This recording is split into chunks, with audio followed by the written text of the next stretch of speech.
झारखंड में आदिवासी एसटी जमीन का गलत तरीके से खरीद बिक्री किया जा रहा है। आदिवासी को अपने ही जमीन का सही दाम भी नहीं मिल पा रहा है। जमीन दलाल मिल करके जो है एसटी जमीन को गैर आदिवासी लोगों से बेच रहे हैं। जमीन का सिर्फ फ्रॉड हो रहा है। कानून क्या कहता है हमारा झारखंड का? अभी करंट न्यूज ये है कि झारखंड में सीएनटी एक्ट का उल्लंघन कर आदिवासी जमीन खरीदने के मामले में सीबीआई कोर्ट रांची ने पूर्व मंत्री इनोस एक्का, उसकी पत्नी और 10 आरोपी व्यक्ति को दोषी करार दिया गया और उन्हें जेल भेज दिया गया। आज पूरे झारखंड में एसटी जमीन जो है उसकी बिक्री लगातार गलत तरीके से किए जा रहा है। कोई कहने वाला, कोई बोलने वाला कोई नहीं है। लोग मजबूर है अपनी ज़मीन को बेचने के लिए। ज़मीन का जो बिक्री है वो सादा पट्टा के माध्यम से किया जा रहा है और सादा पट्टा जो है एक इलीगल डॉक्यूमेंट है। सादा पट्टा जो है वो सेल डीड का ही एक डुप्लीकेट नकली कॉपी होता है। सादा पट्टा एक इलीगल डॉक्यूमेंट है जिसका कानून में कोई भी जगह नहीं है। तो अगर आप न्यायालय में लेके जाओगे इस कागज़ को और इसके आधार पे आप ये कहना चाहते हो कि मैं इस ज़मीन का मालिक हूँ, तो ये इलीगल है। अभी वर्तमान में एक ज़मीन बेचने का एक नया ट्रेंडिंग निकल चुका है, वह है सादा पट्टा। सादा पट्टा से काम कराओ। कानून क्या कहता है?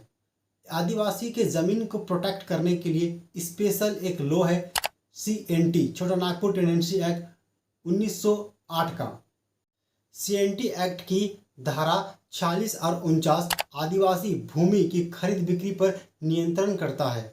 धारा 46 ये कहता है कि एक आदिवासी ही दूसरे आदिवासी को ज़मीन बेच सकता है और खरीद सकता है। गैर आदिवासी को आप ज़मीन नहीं बेच सकते हैं और एक ही थाना के क्षेत्र में आने वाले व्यक्ति ही उस ज़मीन को खरीद सकते हैं।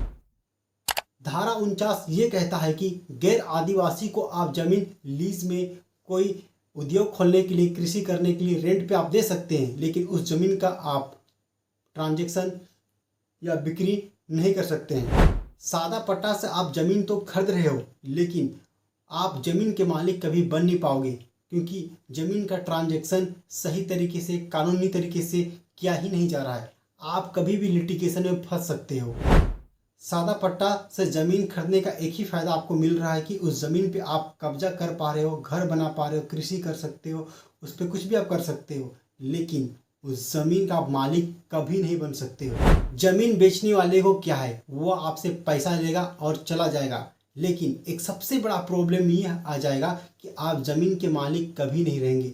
तो क्या होगा कि ज़मीन मालिक तो आपसे कभी नहीं बोलेगा, ठीक है पैसा आपसे ले लिया, लेकिन आने वाला जो उत्तराधिकारी वो देखेगा कभी भी कि हाँ, मेरा जो ज़मीन का जो बिक्री हुआ है वो सीएनटी एक्ट कानूनी तरीके से नहीं किया गया ज़मीन का बिक्री, तो एक इलीगल ज़मीन का बिक्री किया गया है, तो कभी भी आप लिटिगेशन पे आप फंस सकते हैं। अगर आप प्रूफ के तौर पे आप सादा पट्टा लेके जाते हो न्यायालय में, तो वो पहले ही खारिज हो जाएगा, क्योंकि ये ट्रांजैक्शन, ये पेपर सब कुछ एक कागज़ बन जाएगा और इसका कोई प्रमाण नहीं है, ठीक है।